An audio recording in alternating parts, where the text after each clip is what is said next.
Nope.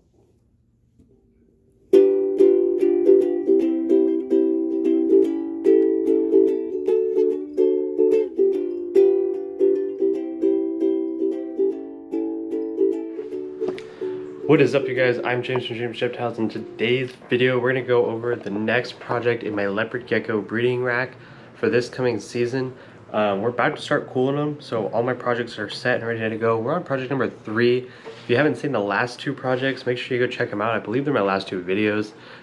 It's that time of year where this is really the focus of the channel. I want to show you guys what I picked and why I picked, and kind of help you guys figure out some of the genetics, because not everyone's as versed as I am. Of course, I've been doing it for about 4 years professionally and also by myself. So let's jump into this project. It's one of the ones I'm most excited for, and I'll say that with all of them, but you'll see why in just a second. Let's hop right into it. So we are looking at project 3, which is this green project right here, 3A, B, C, and D. So of course the first one's always the male, and each different letter is going to be a different egg tub. So if it was a normal to a bunch of normals, they'd all be A, because I know the outcome's going to all be normals. But if the male's going to a bunch of different things that might have different outcomes possibly, then I'm going to put them separate, so I know, hey, if 3C produced something really weird, that's this female. So that way, if anything happens, I know exactly who produced it, and I can kind of figure out everything as I go, and it'll all add up at the end, so nothing's confusing, nothing's, oh, where'd this come from? That's why I put them in smaller tubs this year, individual. Last year I had a rack that was kind of group breeding. That's fine for certain things, but for what I'm doing this next couple of seasons, it's not really the route I want to go. Now, one other thing I want to talk about before we look at them, and I mentioned this in the last video, which I filmed yesterday. I clean these like Friday night, and it's Sunday night right now, and they're dirty. So I know I get a lot of people saying, hey, your enclosures are dirty. Shut up. And yeah, so let's start with the male. This is exactly why I'm most excited for this project, because the male is Apex. Now Apex is my Snow Eclipse Black Knight. Very dark right now. He actually lightened up after last breeding season, and he's a Black Knight, so he's not very big. The whole line of Black Knights isn't very big. It's just a line bred trait, so sometimes they do that. Sometimes they're bigger, sometimes they're smaller. It kind of depends. You can definitely see Eclipse, that white arm, the white leg, the white nose. That tells you it's an Eclipse. It's piebalding. You wouldn't be able to tell with this animal, but the solid black eyes is also a sign of Eclipse. So let's see who he's paired to. This female, which is the only one he was paired to last season, is a Super Snow Blizzard.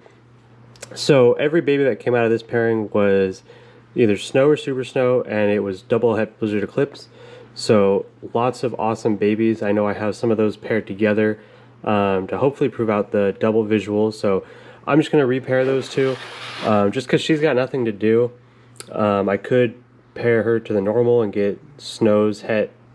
Well, I could get Snow's and Super Snow's het Blizzard, but I kind of just want to keep breeding her to him and see if I get anything. I want to make sure he's not het, or she's not het Eclipse, because I had a couple pop out that kind of look Eclipse. Super Snows that shouldn't be, so that's another reason it's all separate this year, so I can really tell. This girl is a Super Snow Black Knight double het, and it's one of my darker ones. I put all the darkest females I could back to the dad, because when I'm making 75% Black Knights, these are 50% Black Knights, meaning one of the parents was a Black Knight. So when I make 75%, I really want to shoot for super dark animals. You can see very healthy with the fat sack under the arm, very thick tail. So this will be her first year breeding. It'll be a lot of my geckos' first year, so I don't expect great fertility, but I should theoretically have twice as many babies as I did last year. So I'll need lots of space for that. Up next, the exact same thing. Or no, this is almost the same thing. So this animal is everything that one was, except it's only a regular Snow, and she's hiding from me. So, for those of you who don't know, Snow is incomplete dominant, which means there's a super form. So the super form of max snow, because there's 3 different snows, I should have clarified. These are all max snow.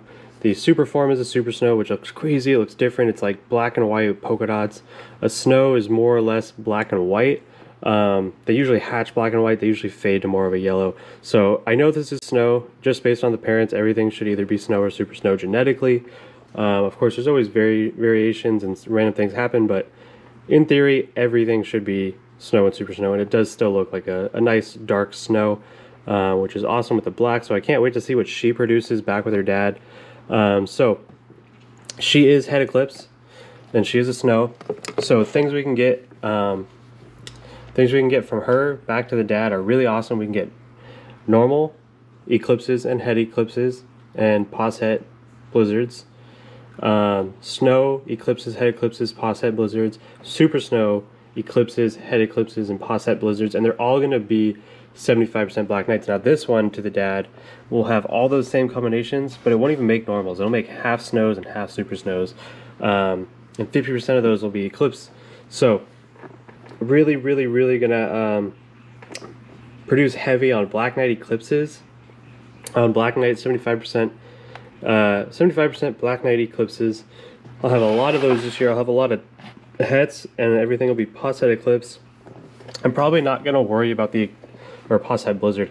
I'm probably not gonna worry about the blizzard next generation. When all the babies are posset, it's kind of like, you know, I have another project for that down below, and I'll talk about that. I believe that's the next project. But I'll make a lot of super snows and snows that are eclipse, and that'll just be awesome. Look super dark. They should theoretically almost look like the dad. They're not going to be as pitch black as he is, but we should get some very nice animals. And this one, of course, was up at that first project up there, but I moved her down. I decided I wanted her to be the Black Knight. So she's just a normal. As far as I know, she was a wholesale. So it's possible she's got random stuff in there. I'm kind of hoping she doesn't, because that would just muddy up the line. This is a very expensive line. I don't want it to be muddied up with anything else. So as you can see, she's big and healthy, and she's very dark. So her to my small Black Knight hopefully produce some really nice stuff. Hopefully produce some very dark animals. I'll get snows and normals, and there'll be Black Knights, and there'll be head eclipse. And who knows, if she's head eclipse, that would be awesome.